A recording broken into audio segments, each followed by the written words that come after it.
a que llegase un cargamento de planchas de acero. Nos levantamos a las 6 de la mañana. Como no había dormido lo suficiente, aquella mañana no tenía la cabeza muy despejada. Cuando trabajaba en la perforadora, tenía que meter la plancha en la máquina usando una sola mano y sacar la pieza perforada con la otra. Me quedé aturdido durante 1 o 2 minutos.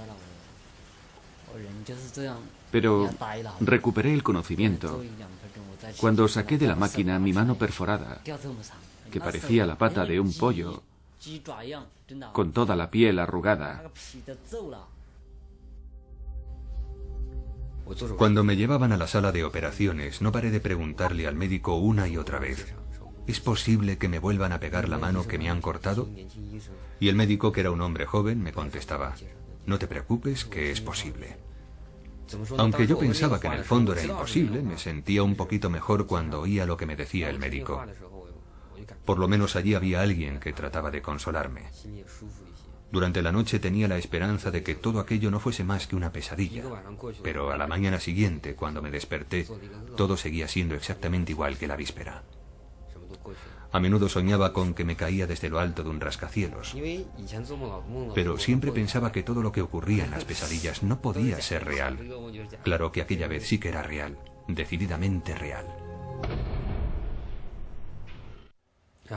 A la mañana siguiente pensé en mis padres y les eché muchísimo de menos. Estuve llorando sin parar desde las 7 hasta las 11:30 de la mañana.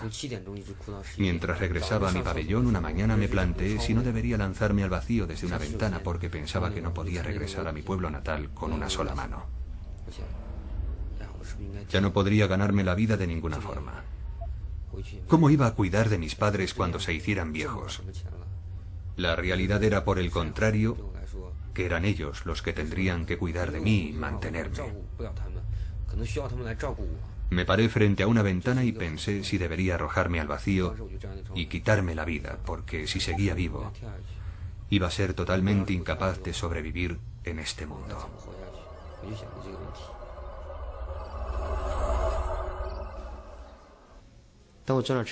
Cuando me mandaron al hospital, mi jefe se presentó en la sala de urgencias y se puso a hablar con el médico. Yo no podía oír lo que decían. Después de un rato, el médico se acercó a mí y me dijo: tu jefe no quiere pagar la operación para reimplantarte la mano cortada. La operación costaba $10.000 de Estados Unidos. Lo único que podemos hacer por ti en este hospital es amputarte la mano, pero hay un hospital de la Cruz Roja en la ciudad. Si tienes suficiente para pagar la operación, te podrán reimplantar la mano porque el corte es muy limpio y hay muchas probabilidades de tener éxito. Me sentía abrumado por lo caros que eran todos los cuidados médicos, así que le pregunté a mi jefe qué pensaba él. Él me dijo que si accedía a que me amputaran el antebrazo, él se ocuparía de pagarlo todo, que no me preocupase. Pensé que el jefe era un hombre muy amable, así que accedí a que siguieran adelante con la operación. Cuando me ponía enfermo en casa, mis padres eran los que se ocupaban de pagar las facturas del médico, pero ahora era mi jefe el que iba a correr con todos los gastos. Mi jefe fue quien firmó la autorización para que me amputaran el antebrazo porque yo no sabía firmar con la mano izquierda. De modo que el jefe firmó el documento y yo me sometí a la operación de amputación.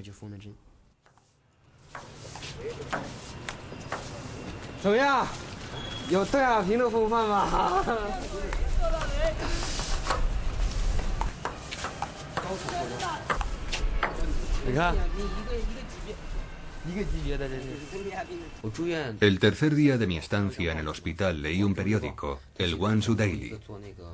Había una noticia que contaba que en el hospital sur de Guangzhou habían reimplantado con éxito un miembro amputado, pero la operación había costado $50.000 americanos. Después de leer aquella noticia, decidí ganar muchísimo dinero para hacer que me reimplantasen la mano. También descubrí que incluso podía presentar una demanda para que me dieran una indemnización por accidente de unos $10.000 americanos. Aquello me dio algunas esperanzas, aunque lo primero que tenía que hacer era buscarme un buen abogado. De modo que en cuanto pude, fui al despacho del hermano Su para pedirle que me ayudara. Al principio no pensé en pedirle al hermano Su que se ocupase de mi caso, porque su oficina no se parecía a un despacho de abogados normal. Así que probé suerte en un bufete de abogados de mucho renombre, que tenía unas oficinas muy grandes y muy elegantes. Pero aquellos abogados me recibieron y me trataron con mucha indiferencia. Me dijeron, no hay nada que le pueda hacer recuperar la mano, es absolutamente imposible ganar su caso. Y además la indemnización que recibiría no sería tan grande como usted piensa. Las leyes laborales de Shenzhen no están precisamente a favor de su situación. Cuando oí estas palabras me puse muy furioso, de modo que volví a las oficinas del hermano Su. En aquella época en su bufete trabajaban solo 3 personas. Me dijeron que les firmase un documento accediendo a darles mi confianza para ocuparse de mi caso, y a partir de aquel momento se pusieron a trabajar en mi caso y a representarme. La verdad es que volcaron todas sus energías en mi caso y se ocuparon de él desde el principio hasta el final. Llamé al hermano Su y le dije que me habían echado del dormitorio de la fábrica después de que se enteraron de que había presentado una demanda laboral contra la compañía.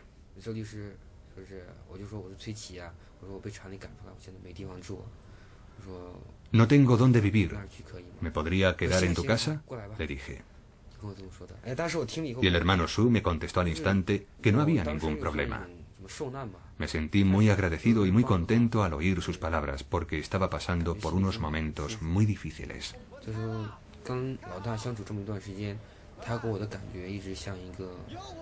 Siento que el hermano Su es como mi padre.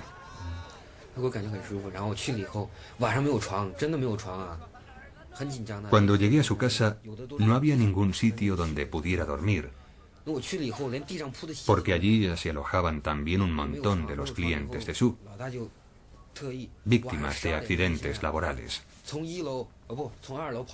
algunos de los cuales solo podían dormir en el suelo.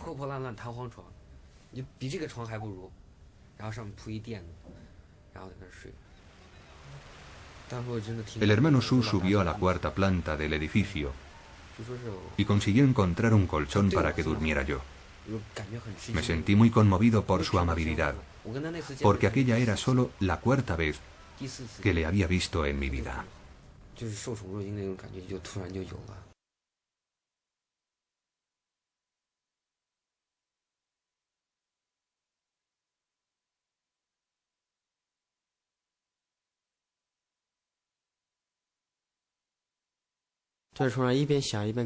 Mientras me tenían encerrado en el almacén de la fábrica, le escribí una carta al abogado Su, en la que le contaba que mi jefe se había enterado de que había puesto una demanda laboral a la compañía.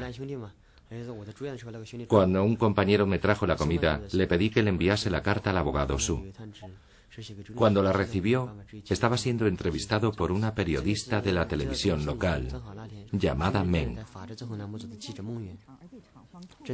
La fábrica ha encerrado a Fusulín en el almacén. Vamos a la fábrica y le sacaremos de allí. Gracias a la policía local, Fusulín fue rescatado de su encierro en el almacén y trasladado a casa del abogado Su. Me puse muy contento cuando vi que el abogado Su venía en mi ayuda.